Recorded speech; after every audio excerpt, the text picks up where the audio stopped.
Hello welcome back Aisha's കിച്ചണിലേക്ക് എല്ലാവർക്കും സ്വാഗതം. അപ്പോൾ ഇന്ന് വന്നിട്ടുള്ളത് ഗ്രീൻ പീസ് കറി അല്ലെങ്കിൽ പട്ടാണി കടല വെച്ചിട്ടുള്ള അടിപൊളി കറി റെസിപ്പിയുമായിട്ടാണ്. വളരെ പെട്ടെന്ന് ഉണ്ടാക്കാൻ പറ്റുന്ന ഒരു കറി കൂടിയാട്ടോ. അധികം ചേരുവകളൊന്നും ആവശ്യമില്ല, തക്കാളി ഒന്നും ചേർക്കുന്നില്ല കേട്ടോ. അപ്പോൾ സിമ്പിളായിട്ട് ഉണ്ടാക്കാൻ പറ്റുന്ന ഒരു കറിയാണ്. എന്തായാലും ട്രൈ ചെയ്ത് നോക്കാം. പിന്നെ നമ്മുടെ ചാനൽ ഇതുവരെ സബ്സ്ക്രൈബ് ചെയ്യാത്തവരുണ്ടെങ്കിൽ നിങ്ങൾക്ക് ചാനൽ ഇഷ്ടമാവുന്നുണ്ടെങ്കിൽ ഒന്ന് സബ്സ്ക്രൈബ് ചെയ്യണേ. അവിടെ കന്നൊരു സബ്സ്ക്രൈബ് ബട്ടൺ പ്രസ് ചെയ്യുക. അതിൻ്റെ കൂടെ ചെറിയൊരു ബെല്ലൈക്കൺ ഉണ്ട്, അതുകൂടെ ഒന്ന് പ്രസ് ചെയ്യുക. അപ്പോൾ ഇതുപോലെ കാണാം, ഇതിൽ ഓൾ വേണം പ്രസ് ചെയ്യാൻ. അപ്പോൾ ശരി, നമുക്ക് ഇന്നത്തെ റെസിപ്പി എങ്ങനെയുണ്ടെന്ന് നോക്കാം. നമ്മൾ കടലക്കറിയൊക്കെ ഉണ്ടാക്കുമ്പോൾ എപ്പോഴും കടല കുതിർത്ത് വെച്ചിട്ട് വേണം ഉണ്ടാക്കിയെടുക്കാൻ, എല്ലാവർക്കും അറിയുന്നുണ്ടാവും. അപ്പോൾ ഞാൻ ഗ്രീൻ പീസ് 1.5 കപ്പ് തലേ ദിവസം ഇതുപോലെ സോക്ക് ചെയ്ത് വെച്ചിട്ടുണ്ടായിരുന്നു. 1.5 കപ്പ് കടല കുതിർത്ത് വെച്ചിട്ടുണ്ടായിരുന്നു കേട്ടോ. അപ്പോൾ രാവിലെ ആയപ്പോഴേക്കും ഈ ഒരു പരുവത്തിൽ വന്നിട്ടുണ്ട്. എന്നിട്ട് സോക്ക് ആയ ശേഷമാണ് നമ്മളിത് കഴുകിയെടുക്കുന്നത് കേട്ടോ. അപ്പം പുതിയതായിട്ട് ഉണ്ടാക്കുന്നവർക്കൊക്കെ അറിയാൻ വേണ്ടിയിട്ടാണ് ഞാൻ ഇങ്ങനെ പറയുന്നത് കേട്ടോ.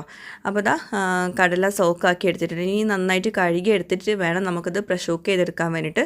പിന്നെ പ്രഷർ കുക്കറിലാണ് നമ്മൾ ഈ കടലക്കറി ഉണ്ടാക്കുന്നത്. പെട്ടെന്ന് റെഡിയാക്കാൻ പറ്റുന്ന ഒരു കറിയാണ്, നല്ല സിമ്പിളായിട്ട് ഉണ്ടാക്കാൻ പറ്റുന്ന ഒരു കറിയാണ്. അപ്പോൾ 1.5 കപ്പ് പട്ടാണി കടലയിലോട്ട് ഞാൻ വലിയൊരു സവോളയായിട്ട് എടുക്കുന്നത്. സവോള ചെറുതായിട്ട് അരിയൊന്നും വേണ്ട ആവശ്യമില്ല, ഇതുപോലെ വലിയ കഷ്ണങ്ങളാക്കിയിട്ട് ഒന്നിങ്ങനെ കട്ട് ചെയ്തിട്ട് കൊടുത്താൽ മതി. എന്നാലും നമുക്ക് പ്രഷർ കുക്ക് ചെയ്ത് കഴിഞ്ഞിട്ടുണ്ടെങ്കിൽ നന്നായിട്ട് വെന്ത് കിട്ടുള്ളൂ കേട്ടോ. ചെറിയ കഷ്ണങ്ങളാക്കിയാൽ വേവാൻ പാടാവും, കഷ്ണങ്ങളായിട്ട് കിടക്കും.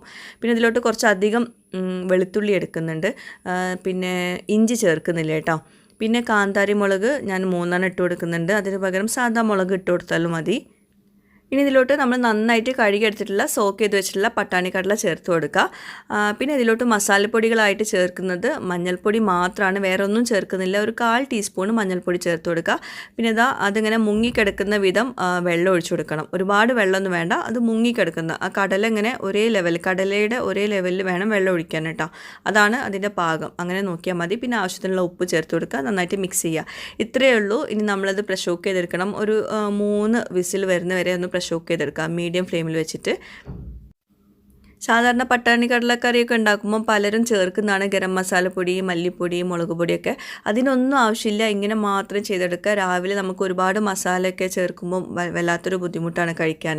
അപ്പോൾ ഇങ്ങനെ ചെയ്ത് നോക്കൂ, കിട്ടില്ല ടേസ്റ്റ് ആട്ടോ. തീർച്ചയായിട്ടും നിങ്ങൾ വീണ്ടും വീണ്ടും ഈ ഒരു കറി ഉണ്ടാക്കി നോക്കും. അപ്പോൾ 3 വിസിൽ വന്ന് പ്രഷറൊക്കെ പോയ ശേഷം ഞാനിത് തുറന്നിട്ടുണ്ട്. ഒരു 10 മിനിറ്റിനകത്ത് തന്നെ നമ്മളിതെല്ലാം റെഡിയാക്കി കിട്ടും കേട്ടോ. പിന്നെ കുക്കറിൻ്റെ ലിഡ് തുറന്ന പാടന്നെ കറി നല്ലോണം ഒന്ന് മിക്സ് ചെയ്ത് കൊടുക്കണം. കാരണം സവോളൊക്കെ നമ്മൾ അങ്ങനെ തന്നെ അല്ല ഇട്ട് കൊടുത്തിട്ടുള്ളത്. അപ്പോൾ സവോളൊക്കെ നന്നായിട്ട് കമ്പൈനായിട്ട് കിട്ടാൻ വേണ്ടിയിട്ട് നല്ലോണം ഒന്ന് മിക്സ് ചെയ്ത് കൊടുക്കുക. ഇപ്പോൾ ഫ്ലെയിം ഒന്നും ഓൺ ആക്കിയിട്ടില്ല, നമ്മൾ പ്രഷർ കുക്കറിൻ്റെ ലിഡ് തുറന്ന പാടന്നെ ഇങ്ങനെ മിക്സ് ചെയ്ത് കൊടുക്കുക. എന്നിട്ട് മാറ്റി വയ്ക്കുക. എന്നിട്ട് നമുക്ക് ഇനി വറവിട്ട് കൊടുക്കാനുണ്ട്.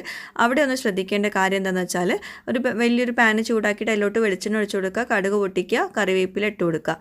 അതിനുശേഷം നമ്മളിപ്പം വേവിച്ച് വെച്ചിട്ടുള്ള ഈ കടല ഉണ്ടല്ലോ, അത് ഇതിലോട്ട് ഒഴിച്ചു കൊടുക്കുക കേട്ടോ. വറവിട്ട് കൊടുത്തിട്ട് നമ്മൾ നേരെ കുക്കറിലേക്ക് ഒഴിക്കുന്നതിന് പകരം ഇങ്ങോട്ടേക്ക് ഒഴിച്ചു കൊടുക്കുക.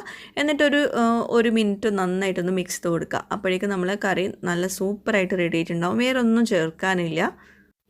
അപ്പോൾ രാവിലത്തെ ദോശയുടെ കൂടെ അല്ലെങ്കിൽ പുട്ടിൻ്റെ കൂടെ, അപ്പത്തിൻ്റെ കൂടെയൊക്കെ നല്ല സൂപ്പർ കോമ്പിനേഷനായിട്ടുള്ള കറിയാണ്. പെട്ടെന്ന് ഉണ്ടാക്കാനും പറ്റും, നല്ല സിമ്പിളായിട്ട് ഉണ്ടാക്കാൻ പറ്റുന്ന ഒരു കറിയാണ്. കിടിലൻ ടേസ്റ്റ് ആട്ടോ. വേറെ അധികം മസാലപ്പൊടികളൊന്നും ചേർക്കാത്തതുകൊണ്ട് തന്നെ എല്ലാവർക്കും ഒത്തിരി ഇഷ്ടമാവും. അപ്പോൾ നല്ലോണം തിളച്ച് കഴിഞ്ഞാൽ എന്താ പറയുക, ഒന്നും ഇങ്ങനെ ചെറുതായിട്ടൊന്ന് കുറുകി വരും. അപ്പോൾ ആ ഒരു സ്റ്റേജിൽ നിർത്തട്ടോ, വല്ലാണ്ട് വറ്റിച്ചെടുക്കണ്ട. അപ്പോൾ ആവശ്യത്തിനുള്ള വെള്ളമൊക്കെ ഉണ്ട്. അപ്പോൾ നമ്മുടെ കറി റെഡി ആയിട്ടുണ്ട്, സൂപ്പർ കറി ആയിട്ട്. ഞാൻ കുറച്ചുകൂടെ ഉപ്പ് ചേർക്കുന്നുണ്ട്, ടേസ്റ്റ് നോക്കിയപ്പോൾ കുറച്ച് ഉപ്പ് കുറവുണ്ടായിരുന്നു, അപ്പോൾ ഉപ്പും കൂടി ചേർത്തിട്ടുണ്ട്. അധികം മസാലപ്പൊടി ചേർക്കരുത്, വീണ്ടും വീണ്ടും പറയാൻ കാരണം എന്താ വെച്ചാൽ മഞ്ഞൾപ്പൊടി മാത്രം ചേർത്താൽ മതി, വേറെ ഒന്നും ചേർക്കണ്ട. മഞ്ഞൾപ്പൊടിയും കുറച്ച് മാത്രം ചേർക്കുക കേട്ടോ. അപ്പോൾ ഇതാ നമ്മുടെ പട്ടാണി കടലക്കറി അല്ലെങ്കിൽ ഗ്രീൻ പീസ് കറി. ഇതുപോലെ ഗ്രീൻ പീസ് കറി ഉണ്ടാക്കാത്തവരുണ്ടെങ്കിൽ എന്തായാലും ഉണ്ടാക്കി നോക്കാം, നിങ്ങൾക്ക് തീർച്ചയായിട്ടും ഒരുപാട് ഇഷ്ടമാവും. പിന്നെ തക്കാളി ഒന്നും ഇതിലോട്ട് ചേർക്കരുത് കേട്ടോ. അപ്പോൾ ഇങ്ങനെ തന്നെ ഉണ്ടാക്കി നോക്കണം, വേറെ എക്സ്ട്രാ ചേരുവകളൊന്നും നിങ്ങൾ ചേർക്കരുത്. പിന്നെ പലരും കടലക്കറിയൊക്കെ ഉണ്ടാക്കുമ്പം ഉരുളക്കിഴങ്ങ് ചേർക്കാറുണ്ട് തിക്നെസ് കിട്ടാൻ വേണ്ടിയിട്ട്. അപ്പോൾ ഈ ഒരു കറിയിലോട്ട് അതിൻ്റെ ഒന്നും ആവശ്യമില്ല, ഉരുളക്കിഴങ്ങ് ഒന്നും വേണ്ട. ഉരുളക്കിഴങ്ങ്, തക്കാളി, ഇഞ്ചി ഇതൊന്നും നമ്മൾ ചേർത്തിട്ടില്ല. എന്നിട്ട് പോലും ഭയങ്കര ടേസ്റ്റാണ് ഈ ഒരു കറി, നല്ല സിമ്പിളായിട്ട് ഉണ്ടാക്കാൻ പറ്റുന്ന ഒരു കറിയുമാണ്. അപ്പോൾ എന്തായാലും ഉണ്ടാക്കി നോക്കാം. പിന്നെ ഈ ഒരു പട്ടാണി കടല അല്ലെങ്കിൽ ഗ്രീൻ പീസ് വെച്ചിട്ട് തന്നെ ഈ ഒരു കറി ഉണ്ടാക്കണം കേട്ടോ. മറ്റേ കടലൊക്കെ വെച്ചിട്ട് ഉണ്ടാക്കുമ്പം മസാലപ്പൊടി ചേർത്തില്ലെങ്കിൽ വേറൊരു ടേസ്റ്റ് ആവും. അപ്പോൾ ഈ ഒരു കറിക്കാണ് ഈ ഒരു പരുവത്തിൽ ഉണ്ടാക്കേണ്ടത്. അപ്പോൾ എന്തായാലും ട്രൈ ചെയ്യുക, എന്നിട്ട് എനിക്ക് ഫീഡ്ബാക്ക്സ് എഴുതി അറിയിക്കുക. പുതിയൊരു വീഡിയോയുമായിട്ട് വ്ളോഗുമായിട്ടൊക്കെ വരുന്നവരേക്കും ബൈ, താങ്ക് യു.